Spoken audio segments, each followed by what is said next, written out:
नमस्कार, देवभूमि समाचार देख रहे हैं आप। आपके साथ मैं हूं स्वीटी दीक्षित। बुलेटिन की शुरुआत करेंगे महत्वपूर्ण जानकारी के साथ। मुख्यमंत्री धामी का छात्र छात्राओं को तोहफा मिला है।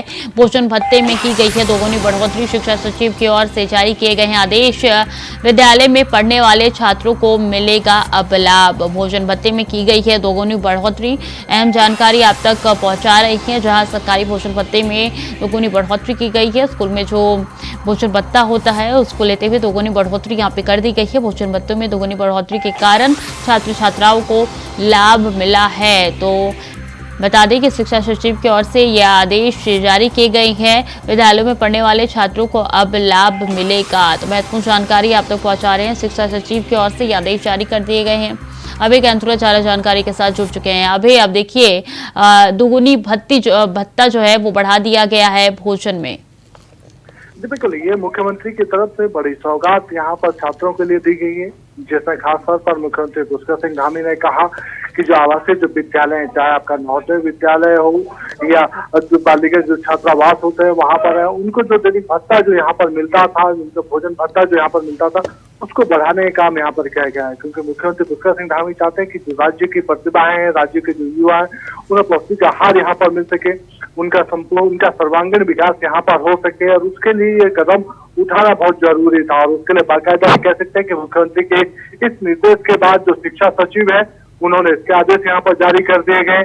सभी जनपदों के जो मुख्य जिला शिक्षा अधिकारी हैं, उनको यहाँ पर इस आदेश को भेज दिया गया है, ताकि सभी जनपदों में इस आदेश का इम्प्लीमेंट त्वरित गति से यहाँ पर हो सके और छात्रों को मुख्यमंत्री की इस घोषणा का लाभ यहाँ पर मिल सके।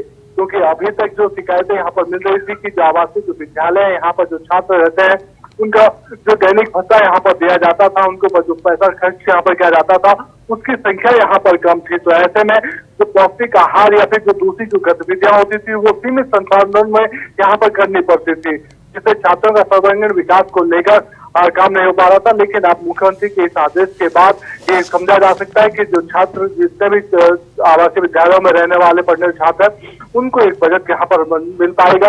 उनकी जो राशि है वो दोगुनी अब यहाँ पर कर देंगे, तो उनके सर्वांगीण विकास में जो कदम है वो एक कदम और आगे बढ़ते नजर आएंगे। जी, कई समस्या भी बच्चों को उत्पन्न होती है, और ऐसे में अगर मुख्यमंत्री द्वारा ये कदम बढ़ाया गया है तो काफी सराहनीय कदम है अब है।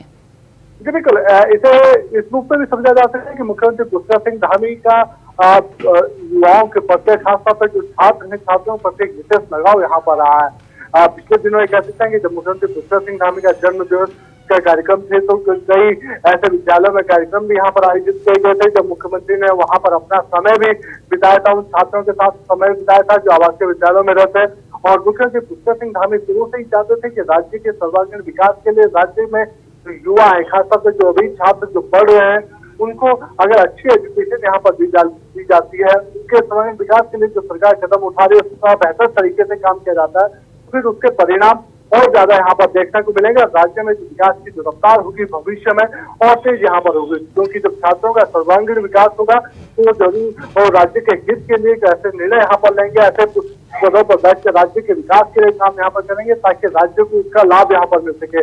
और यही वजह है कि मुख्यमंत्री पुष्कर सिंह धामी छात्रों के प्रति अपने विशेष लगाव को आगे बढ़ाते नजर आ रहे हैं और छात्रों के सर्वांगीण विकास के लिए काम कर रहे हैं। जी, तो कब से इसको प्रभावी तौर पे लागू कर दिया जाएगा? अभी देखो, ये कह सकते हैं कि मुख्यमंत्री के निर्देश के बाद शिक्षा सचिव की तरफ से इसे देर इसके आदेश यहाँ पर जारी कर दिए गए हैं, और सभी जनपदों के जो मुख्य शिक्षा अधिकारी है उनको भी इस आदेश की कॉपी यहाँ पर प्रेषित कर दी गई है। और इसे इस रूप में समझा जा सकता है कि अगले कुछ घंटों में ये आदेश पूर्ण रूप से यहाँ पर जारी हो जाएंगे।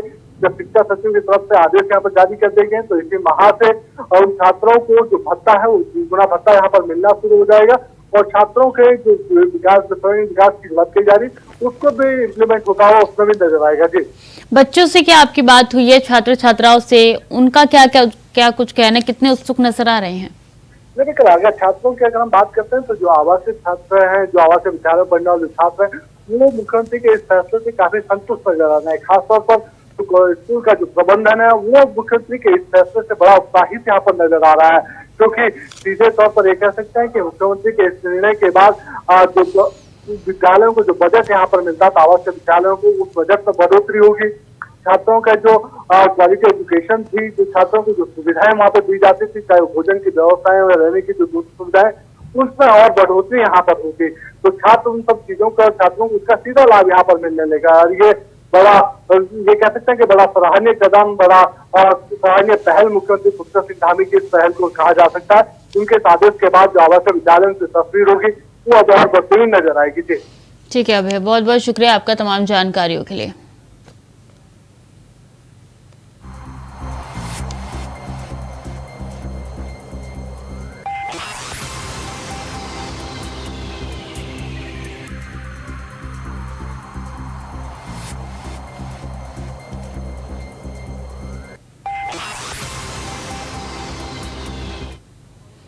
अब बिजली विभाग के अधिकारियों और कर्मचारियों से मारपीट के विरोध में कर्मचारी अनिश्चितकालीन धरने पर बैठ गए हैं। इस दौरान कर्मचारियों का कहना है कि जब तक आरोपियों की गिरफ्तारी नहीं होती तब तक धरना बर्दाश्त जारी रहेगा, धरना प्रदर्शन जारी रहेगा। बता दें कि रुड़की बोट क्लब स्थित अधीक्षण अभियंता कार्यालय परिसर में धरना प्रदर्शन के दौरान कहा कि 13 अक्टूबर को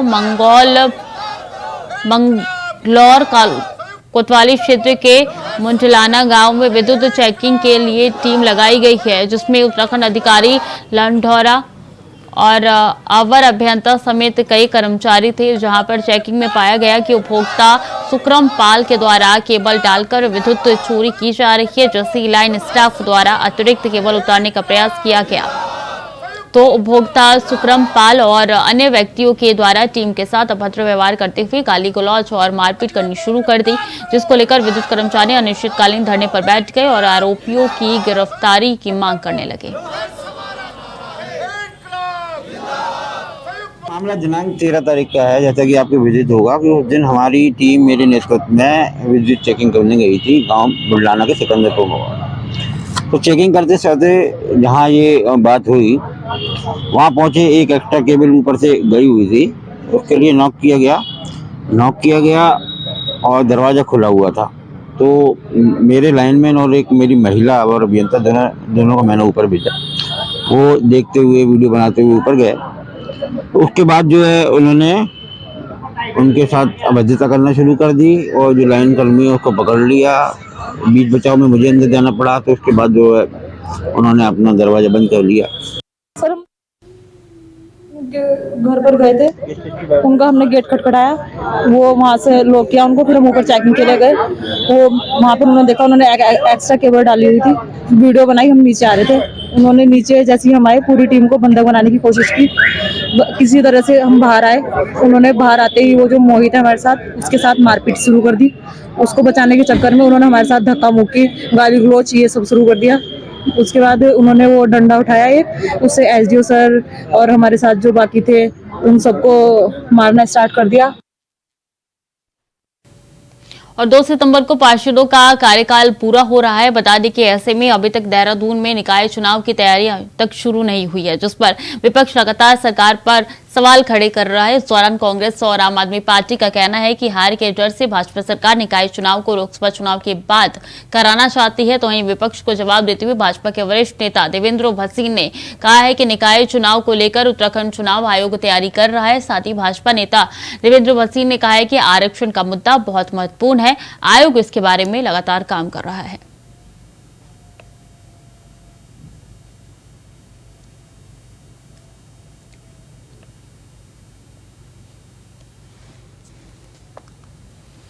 देहरादून के मुख्य सचिव डॉक्टर एसएस संधू ने सचिवालय में विभिन्न विभागों द्वारा नाबार्ड से ऋण के लक्ष्यों के संबंध में समीक्षा की और कहा कि स्वीकृत प्रस्तावों के सापेक्ष विभागों द्वारा डिस्टर्बमेंट की प्रगति संतोषजनक नहीं है और सभी विभागों को इसमें तेजी लाने की आवश्यकता है, जिस वजह से सभी विभागों के सचिव एवं विभागाध्यक्षों को अदायगियों में तेजी लाने के लिए साप्ताहिक समीक्षाएं किए जाने के निर्देश दिए। साथ ही कहा है कि विभागों को वितरण और अदायगियों में आ रही समस्याओं का निवारण कर शीघ्र कार्यों को पूरा किया जाए और प्रोजेक्ट कंप्लीशन रिपोर्ट्स भी शीघ्र जमा कराने के निर्देश भी दिए गए और कहा है कि अच्छे प्रस्ताव लगातार तैयार कर प्रस्ताव वित्त को भेजे जाने के साथ ही डीपीआर नाबार्ड को भी भेज दिया जाए ताकि समय पर नाबार्ड की भी संस्तुति मिल सके। साथ ही बताया कि 900 करोड़ के डिस्बर्समेंट के लक्ष्य के सापेक्ष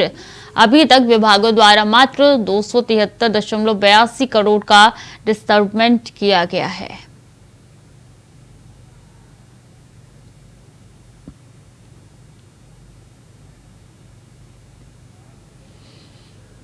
देहरादून में डीएवी पीजी कॉलेज के पीछे की दीवार का हिस्सा गिरने से युवती की मौत हो गई, वहीं उसका भाई घायल हो गया। बता दें कि घायल को दून अस्पताल में भर्ती कराया गया। सूचना मिलते ही मौके पर पहुंची पुलिस और जांच पड़ताल में पुलिस जुट गई है।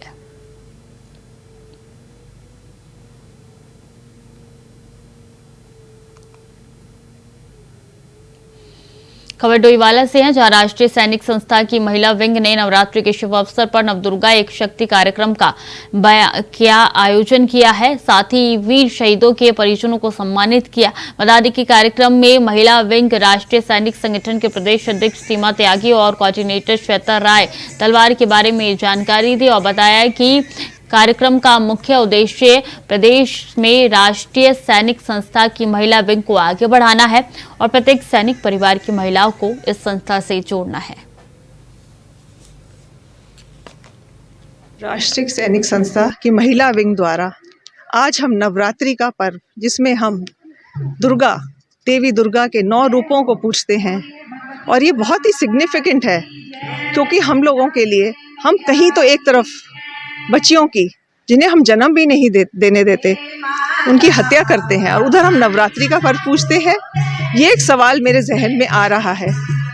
ये पर्व हम बड़े जोर शोर से मना रहे हैं और साथ में हम अपनी वीर नारियों को भी हम फेलिसिटेट कर रहे हैं, जिन्होंने अपने देश के लिए अपना सर्व कुछ गंवाकर भी लेकिन अपने दायित्व सारे बखूबन निभाए हैं। धन्यवाद। Your good name? I am Shweta Rai Talwar. Shweta Rai तलवार, मैं स्टेट कोऑर्डिनेटर वुमेन्स विंग हूँ।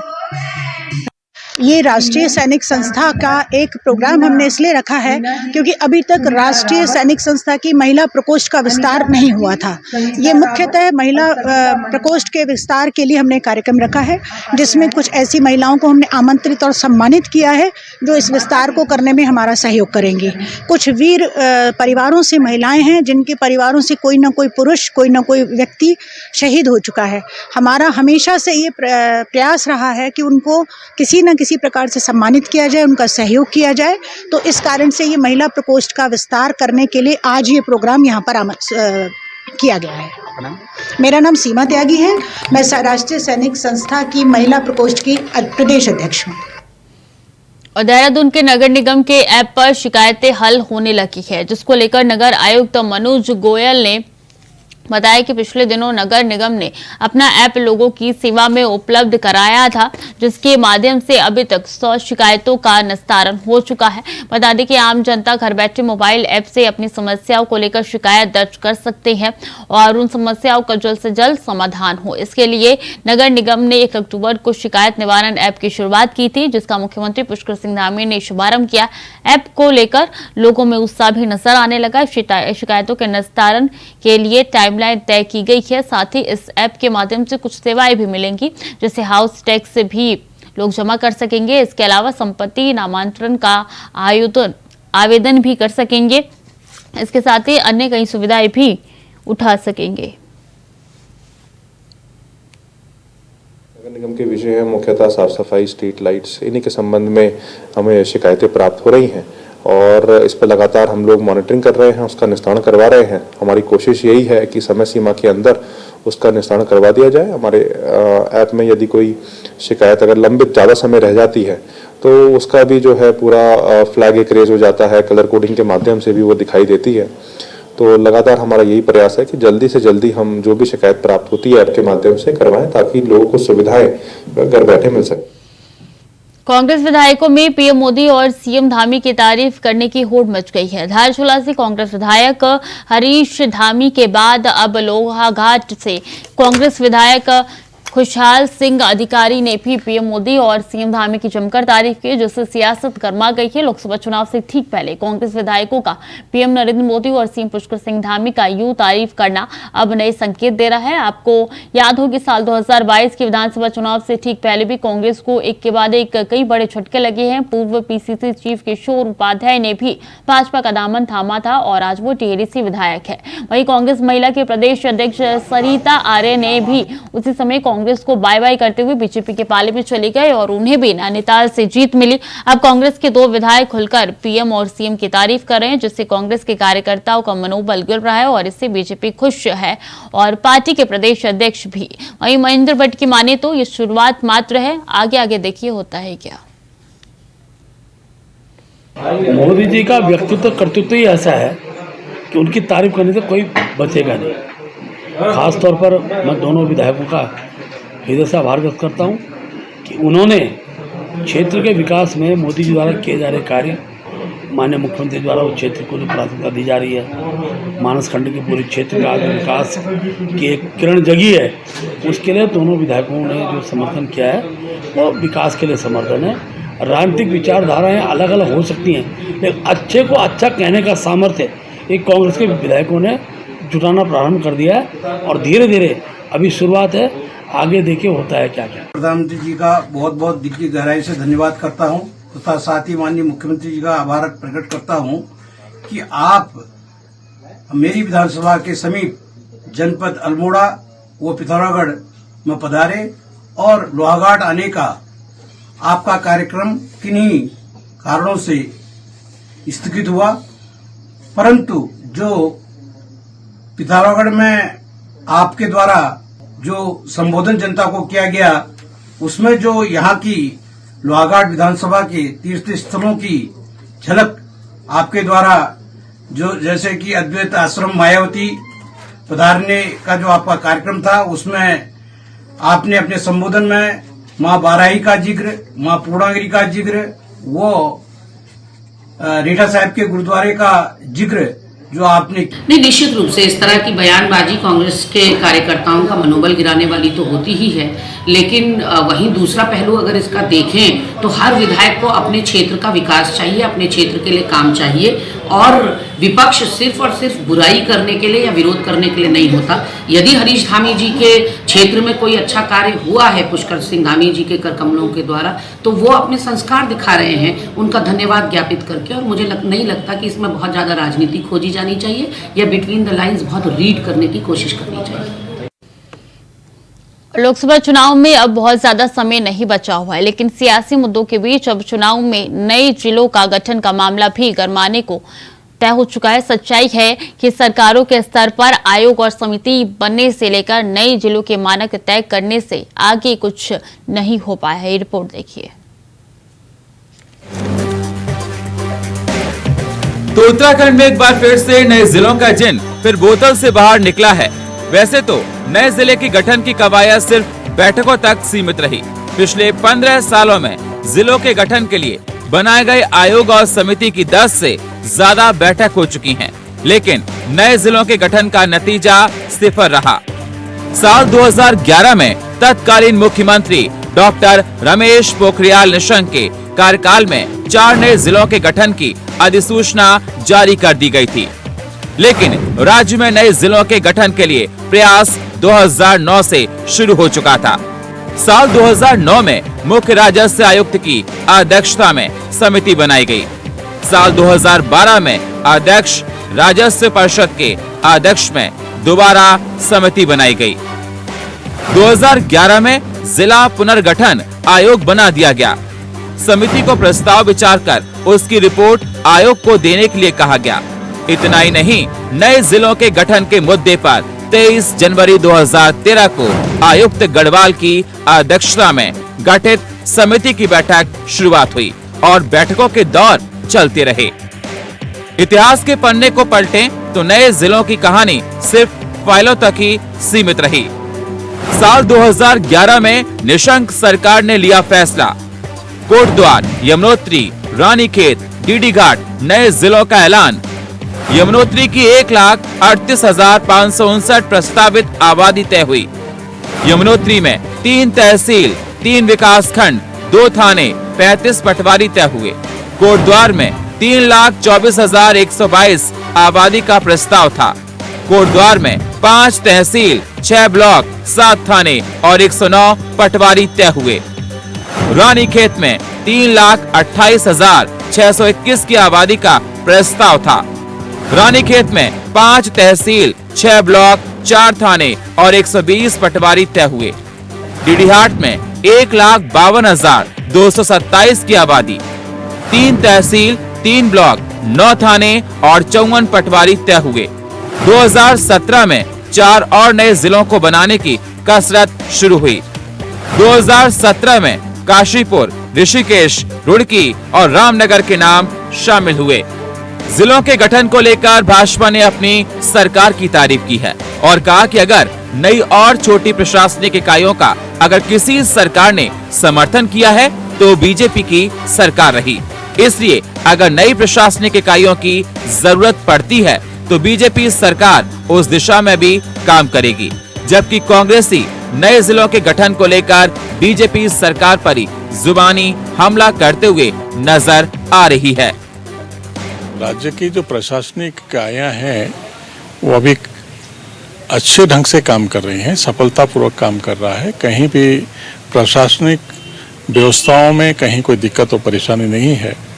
समय समय पर आवश्यकताओं के अनुसार छोटी प्रशासनिक इकाइयों की बनाने की बात उठती है और पूर्व में भी हमारी सरकार के द्वारा इन इकाइयों को जो छोटी प्रशासनिक इकाई बनाने का फैसला लिया भी गया था। नहीं, मंशा ही तो स्पष्ट नहीं है। नहीं तो आप देखिए अभी तक खंडूरी जी के द्वारा जो लोकायुक्त बनाया गया था, जिसकी तारीफ भी तत्कालीन राष्ट्रपति ने की, तो वो अभी तक लागू हो गया होता।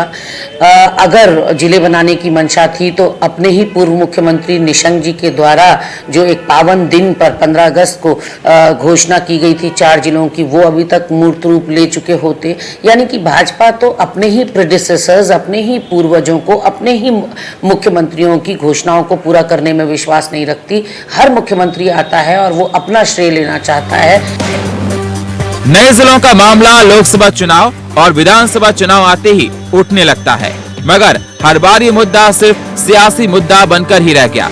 सत्ता की कमान संभालने के बाद सीएम धामी ने नए जिलों के गठन की घोषणा कर उम्मीद जरूर जगाई थी, लेकिन शासन स्तर पर इसको लेकर कोई हलचल देखने को नहीं मिली।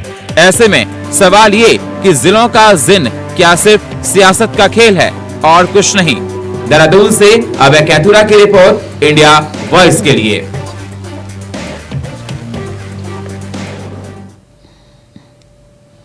और आगामी लोकसभा चुनाव में 5 सीटों में जीत हासिल करने के लिए बीजेपी ने कमर कस ली है। चुनाव की तैयारी का अंदाजा इस बात से लगाया जा सकता है कि भाजपा बूथ स्तर से महिला मोर्चा, युवा ओबीसी मोर्चे से लेकर तमाम कार्यकर्ताओं और पदाधिकारियों को अलग अलग जिम्मेदारी सौंपेगी ताकि वोट बैंक बढ़े और बीजेपी जीत की हैट्रिक लगाए। बीजेपी प्रवक्ता विपिन कैंथोला ने जीत का दावा करते हुए कहा है कि एक बार फिर से भाजपा जीत की हैट्रिक लगाएगी। साथ ही कहा है कि इस बार का